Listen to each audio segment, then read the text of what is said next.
over there. But when you're a state attorney, your consequences are more than political. You could get a case thrown out if you prejudice a jury. You could lose a case if you overcharge. If it looks like politics are behind your decision making, you could end up like Michael Nifong, the district attorney in North Carolina, in the infamous Duke lacrosse case. So you have to be very careful with your words. And that was Dave Ehrenberg on our roundtable yesterday here on Newsmax Now, talking about State's Attorney General Marilyn Mosby. A good place, I would say, to start today's roundtable. Let's do it. And joining us is political columnist Liz Peek and Newsmax's chief political columnist and White House correspondent, staying with us, John Gizzi. Thank you both for joining us. Thanks for having me. Thank you for having us. All right, Liz, let's ask you about this. Dave Ehrenberg is a state attorney in Florida, making this comparison to Michael Nifong and Marilyn Mosby. What do you think? I think that this woman's decisions are going to be the subject of much criticism because it was a real rush to judgment.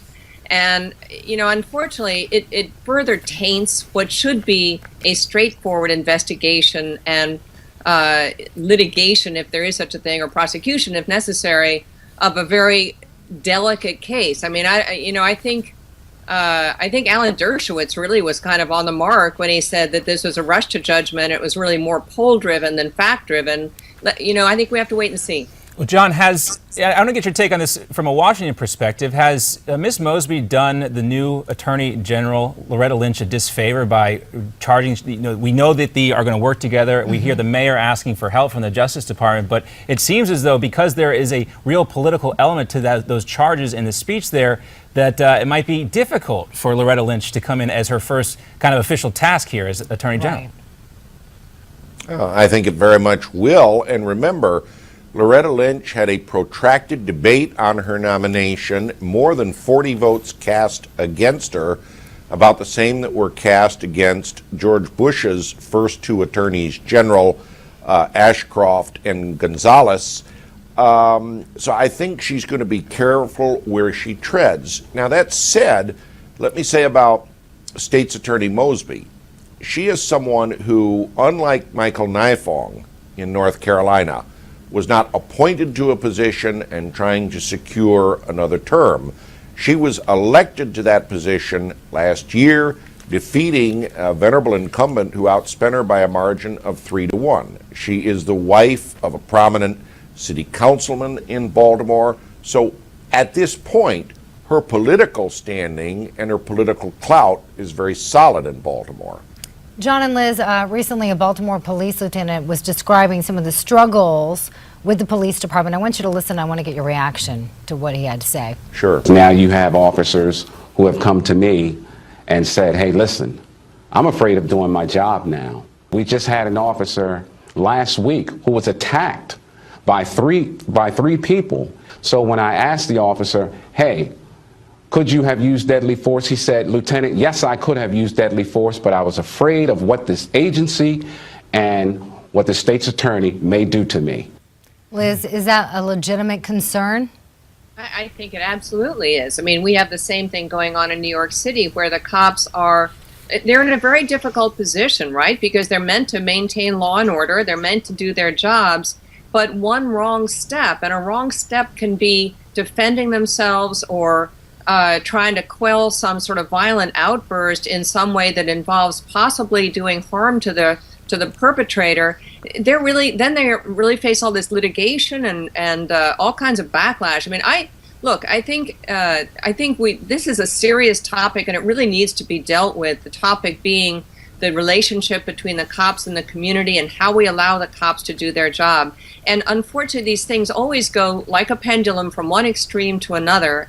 I'm not sure we've seen any extremes on either side yet, but heaven forbid that we dumb down the response of our policemen so that the tremendous effort we've seen, the success we've seen in fighting crime in the urban centers around this country begins to go back the other way. I mean, that would be a tragedy for everybody, and particularly for those inner city communities. You know, we've done a number of stories talking about the use of body cameras, but there was some will argue saying that just goes to fix the symptom of the problem, not the root of the issue, and there are some police officers that have been looking towards LA that has more of a community program going on, where they've actually taken some of these police officers and put them inside the community, dressed not in uniform, just to kind of create a different atmosphere, a different bonding. I want to get your take, John. How do we get to the root of the issue?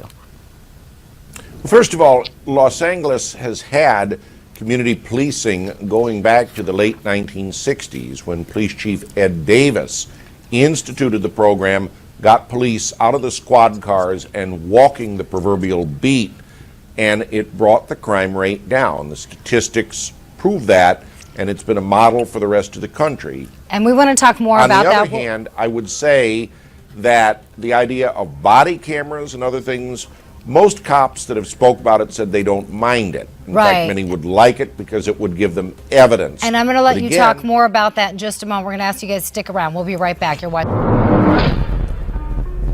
And welcome back to Newsmax Now. We want to welcome back our roundtable, political columnist Liz Peek and Newsmax's chief political columnist and White House correspondent John Gizzi. My apologies, John Gizzi. Time always gets the best of us, but you were explaining a program that's going on in LA and talking about some of the issues that are going on in Baltimore, and Liz mentioned New York. How do we get to the root of this problem so we're not having all this tension and not having these riots? Now, I have to say that at least going back to the 90s, people in major cities have encouraged the police to follow the policies of the late criminologist James Q. Wilson, who wrote, "It all starts with broken windows," that in neighborhoods that are not kept up and where there are broken windows, abandoned cars, there has to be more police on the ground and more immediate arrests. The problem is with that, while it brought down the crime rate for many years, that many in the community see themselves as targets by the police. There has to be some middle ground on that, and one person I'd suggest we should talk to, and will be heard on it, is the man just elected congressman from Liz's city, Dan Donovan, who was district attorney of Staten Island. Yeah, I mean, Bill Bratton was really the guy who popularized this in Los Angeles. He is now the police commissioner of New York. But at the same time, Liz, and this goes to what John was just speaking about, just this week we had a plainclothes police officer shot in the head who then went on and died. And so this goes exactly to what John was talking about. You can put them in the community, and it has been a success, but now we may have reached kind of maximum capacity with that. What do you say? Yeah, but you know, the broken windows thing, we know for a fact it works. Even in Detroit, where they've had obvious problems because of the decay of that city, they brought in, via the Manhattan Institute actually, the practices of broken window policing, and they began to turn around the complete disintegration of law and order in that community. We know it works. The issue is you have to pair it with probably more sensible sentencing, because I think what is so enraged a lot of people in the minority communities is that there are so many black men going to jail. It's one thing to be stopped and talked about on the street by a policeman and maybe slightly hassled in their view, but it's another thing to be caught with a small amount of marijuana and go to prison. I think that those two they're sort of separate issues, but they both have to be dealt with. And then I wrote last week about what I think is a really serious thing. You have to kind of say to yourself, why do all those young men, all those young black guys go trailing out into the street at the drop of a hat and start doing things that could get them in jail, burning stores, stealing stuff, etc.? And it's because these kids, and you can talk to people who work in the school systems in the inner cities, they have nothing to lose. They have no concept that schooling and behavior can get them on the path to a middle-class life where they can own a car, they can own a house, etc. There have to be, and people have talked about the programs in some schools which are simply acquainting these inner city kids with kind of real life. And it sounds unbelievably sort of mundane, but all they know is Jay-Z or Michael Jordan or the drug dealer on the street. They don't know about people who are electricians or plumbers or mechanics and what that kind of life can lead to. So, you know, I think there are three things, there are three legs of the stool, and they all need attention. Yeah, certainly that's the case. Very good points, Liz. It's giving people hope and letting them know that they can get out of poverty, and here's how to do it. But also at the same time, you talked about the school district, and particularly in the Baltimore school district, it is notorious for institutionalizing a lot of those same young men you talked about, Liz, and not preparing them for the real world, preparing them for a world in which they are surrounded by concrete walls, windows with bars on them, and metal detectors, and prison. Really, it's more akin to a prison than what they'd be taught to how to be successful in the real life.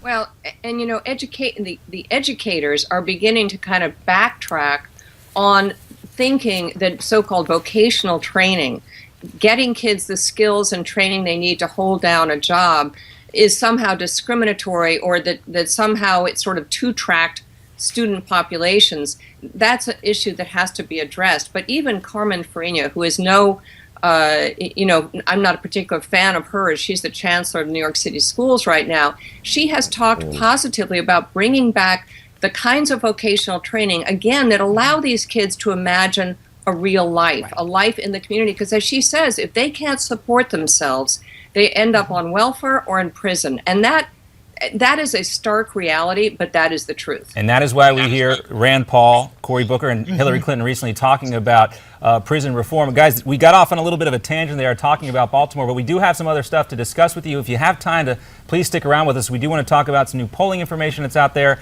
and a little bit more about the 2016 campaign trail. Can you guys stick around? Sure. All right. Sure. Got a great conversation going. We'll have more. That Quinnipiac poll out there, not looking good for Jeb Bush. No, not at all. Does he care, though, you think? I don't think he's that worried about it. I really don't. I think it's too early to tell, but nonetheless, very interesting. All right, we'll see what John Gizzi and Liz Peek have to say about this same very poll and what's playing out in Iowa when we come right back.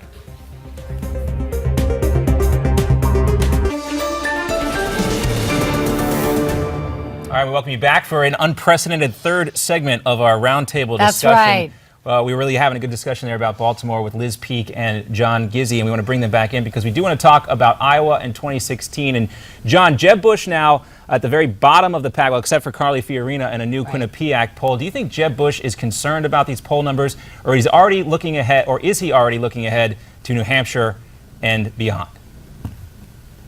No, I don't think he's concerned about it. And if he is, then he's not the savvy politico I always thought the former Florida governor was. Look, I've been covering Iowa for more than 20 years and have been to the straw vote that they have on the campus at Ames in the summer preceding the election year, and have covered caucuses as well. These are a select group, probably in single digits of registered voters, who bother to show up to vote in the straw vote over the summer and then the following year come to the caucuses and express their preference for president. A poll of registered voters or likely voters means absolutely nothing at this point. All right. So, Liz, what do you think? Nada? Well, I don't think it means nothing. I think it kind of confirms what we all know, which is that the really conservative base of the Republican Party is not a big fan of Jeb Bush. He knows that. The country knows that. I think this is probably the point in the country's year where everyone kind of goes, Iowa? Why is it always Iowa? Why is it? And yeah, John mentioned the Ames, Iowa straw poll. In 2011, it was Michelle Bachmann who won that straw poll. We know how she wound up in the overall race. But what's important now, I think, is these poll numbers. They drive the conversation. I wonder how Huckabee's feeling right now. Don't you, Liz? Well, yeah, because he wants to win this. I mean, he's kind of been out of the limelight. I know he's been on TV, and he's sort of still a very iconic figure to the evangelical community, for example, the religious right in general, I would say. But if he doesn't win Iowa, I don't think he goes any farther. I mean, you all may disagree, but this is important for him. And to have Scott Walker, who certainly is a conservative, but is not identified quite as much with that community as Huckabee is, kind of surprises me. And John, back to your point about Jeb Bush being the savvy politico, right now he is running as someone who's far apart from Mike Huckabee and Marco Rubio and Dr. Carson and Ted Cruz. So they're all splitting that, further right conservative vote. Meantime, Jeb's over here. And there are people still in the Republican Party, believe it or not, who like what he has to say, right? Well, certainly there is. And I would submit to you that unless it's the issues of immigration or the Common Core federal education program, there's relatively little difference between him and the candidates that you've mentioned. Again, this is going to take a while to flesh out. But one other thing I would mention, I agree with Liz that Governor Huckabee has to have a strong showing in Iowa. Remember something, the winner of the 2012 Iowa caucuses also seems to be prepared to run again. That's former Senator Rick Santorum. Right. And Governor Walker does indeed have a big following among Hawkeye State Republicans. His fighting speech there is what really launched his still unannounced campaign. So it's a very different political playing field at this point. Liz, you mentioned that you seem surprised that Walker's in the lead. Why? Well, again, I just, he hasn't announced yet, and these guys have all gotten a little bit of a bump when they do announce. On the other hand, he's gotten some pretty good financial backing, and that may be part of it. But I think that's totally right. The Iowa speech was big for him, and he is, he's a conservative. There's no question about it. It's just, I think, I guess I don't identify him with those issues, those social issues, as much as I do fiscal issues. And that may be wrong, but I mean, to me, and I think to a lot of the country, he's still the guy that kind of confronted the unions. And, as we go through the budget process and look at the fiscal deficit probably on the increase beginning next year and so forth, those fiscal issues and how we treat public employee unions and so forth are again going to become important. Right now, they've sort of been taken off the front burner and other things have supplanted them. But I think they're important issues. I think Scott Walker's got a lot of credibility on those issues. All right, we only have less than a minute left to go. We heard this week that the Democrats are going to have 6 debates. Right now all we have is Hillary Clinton and Bernie Sanders. Are you guys ready for the Hillary Clinton-Bernie Sanders mini-series? Or are we going to actually see some more Democrats in the race very soon? I think there may be more entrants. Yes, definitely. I can't imagine that the Democrat Party is so bereft of ambitious younger people, that they're not going to spot an opportunity here, because I really don't think Hillary's got this locked up unless there's just nobody else credible who runs. All right, John, about 20 seconds. Last word to you, sir. Okay, just as the British Labour Party jumped ahead to people that were not thought of as leaders and had Ed Miliband become party leader, Democrats may well turn to a fresh face we don't know of. And I am guessing former Maryland Governor Martin O'Malley will get in the race. All right, Martin O'Malley in the race anytime here. John Gizzi's prediction. John Gizzi, Liz Peek, great to talk to you both, and we'll have you back soon for another roundtable discussion. When we come back, Newsmax Now showcases the best jokes made from this week's headlines.